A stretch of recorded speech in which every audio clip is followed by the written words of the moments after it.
Hello, my friends. Welcome to the Pastor's Chat.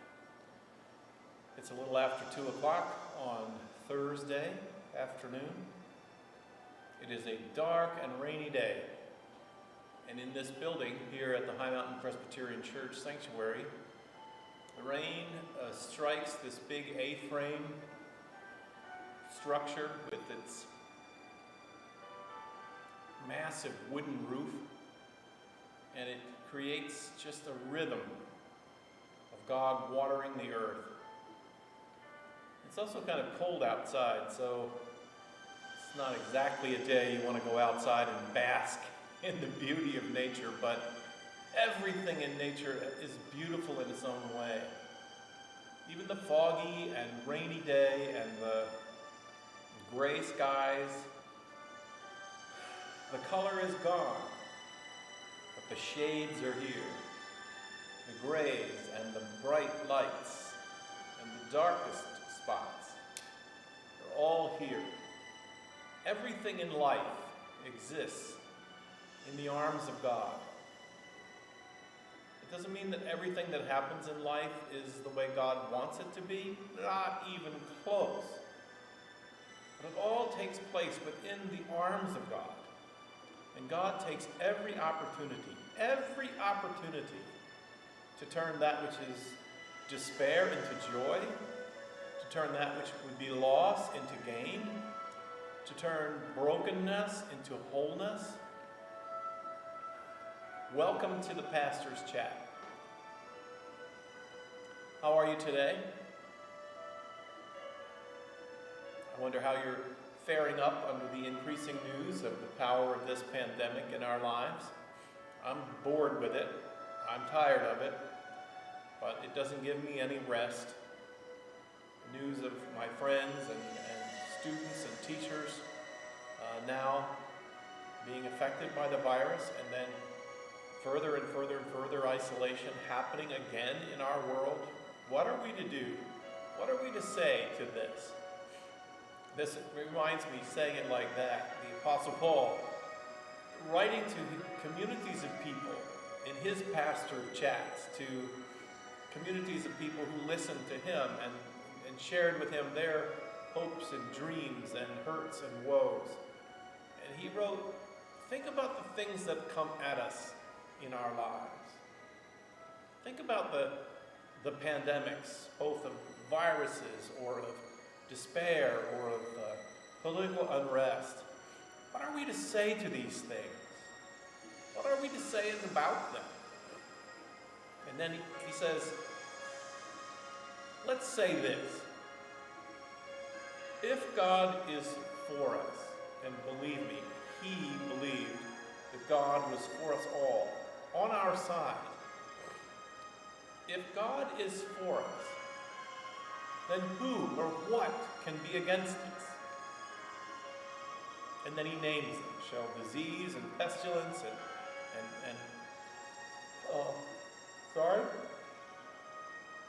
right on the dot.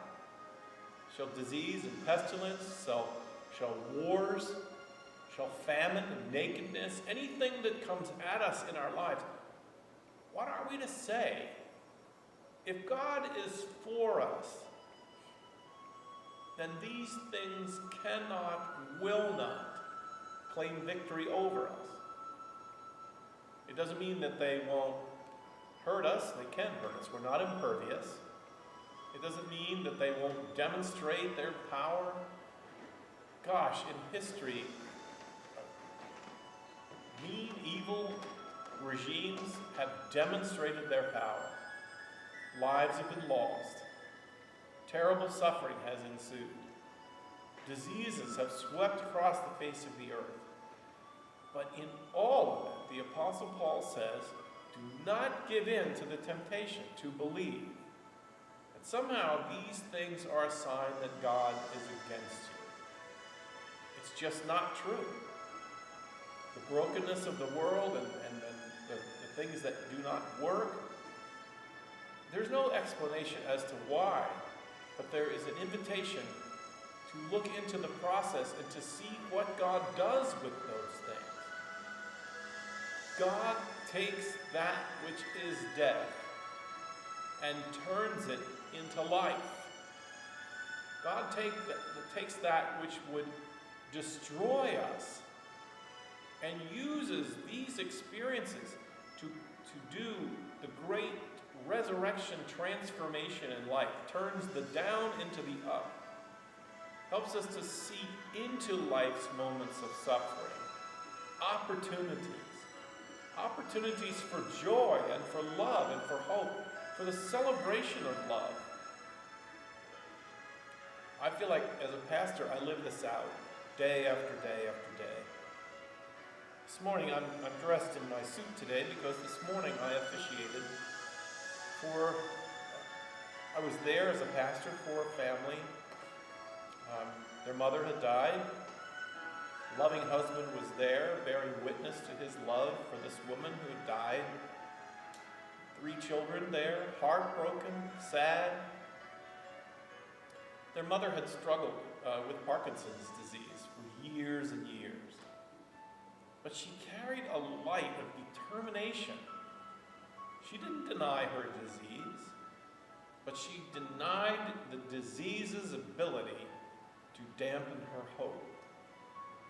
She denied the disease's ability to restrict somehow her opportunity to love her children and to show that love to her children. She rose above. One of the children said to me, "My mom's moniker was a smile." And it wasn't in denial. It was a smile that was a sign of victory through difficulty. Friends, the core of our worldview, for those of us who follow Jesus Christ, remember that his life ended in a terrible trial, in desertion and betrayal by his friends. Great suffering. But in the moment of his death, God showed us that God's ability in the world, God's power in the world, is not demonstrated through the avoidance of those things, but it is in the transformation of those things. So the Apostle Paul again says this way of thinking is foolishness to the rest of the world, where suffering and death is a sign of somehow that God doesn't care about us or a failure. Paul says, no, we are more than conquerors in this life. We get knocked down, we get sick, we get frightened, but we get back up. We go on.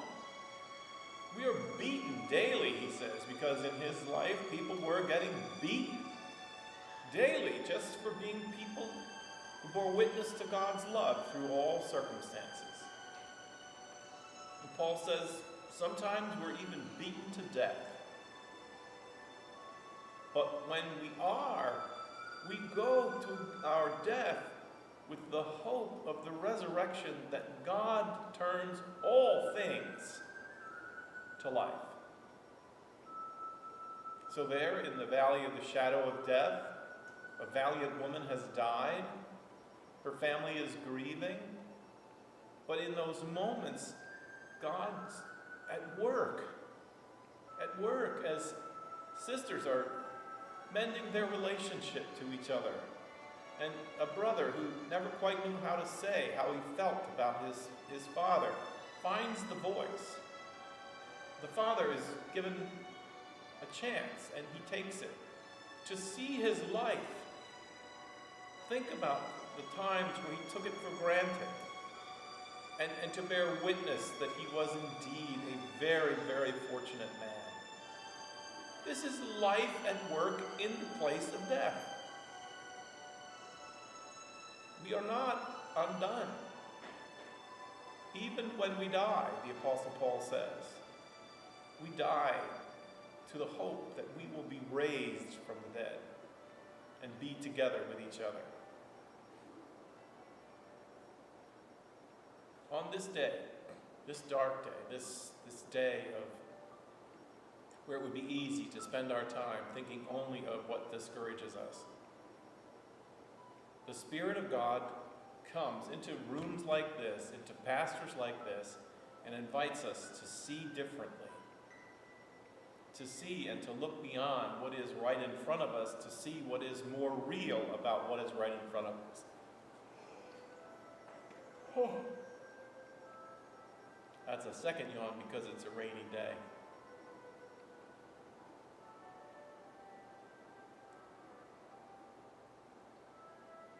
Always living a life that is susceptible to things that will cause us to suffer, but always carrying in our bodies and in our minds and in our words witness to the life and the love of God which rises above that which would destroy us.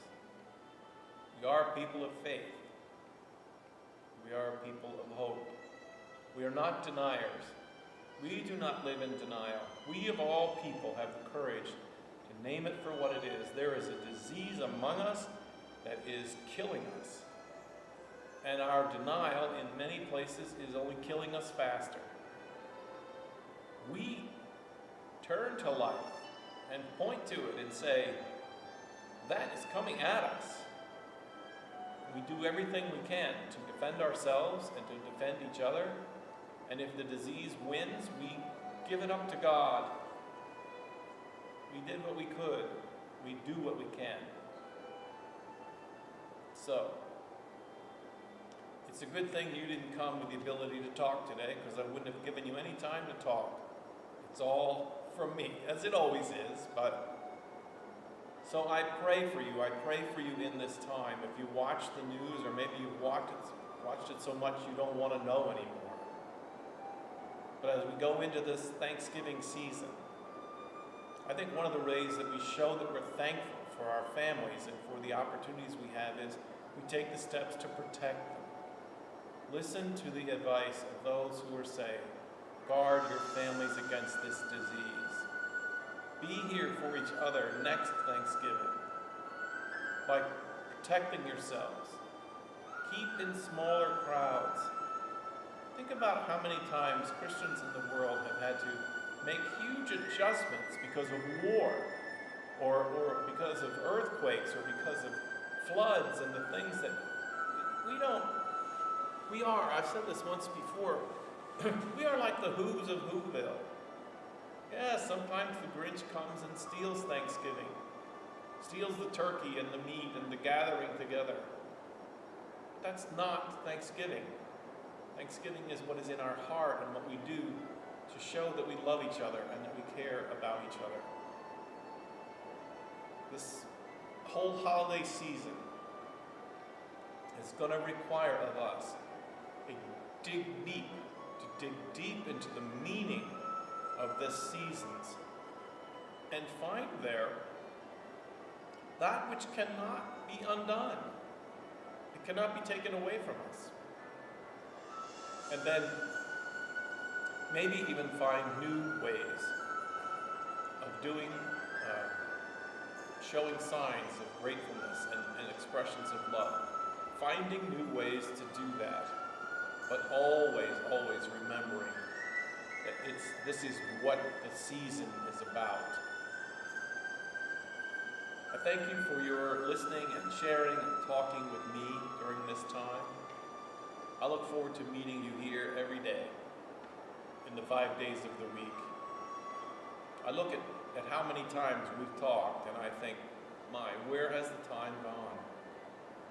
So many days of 15 or 20 minutes of conversation between us. Continue to write. I appreciate your writing to me. I appreciate your thoughts and your prayers.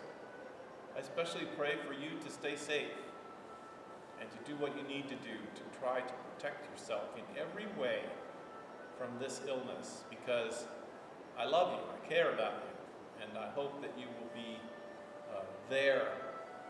I don't know if these chats will run for another year to next Thanksgiving. They might.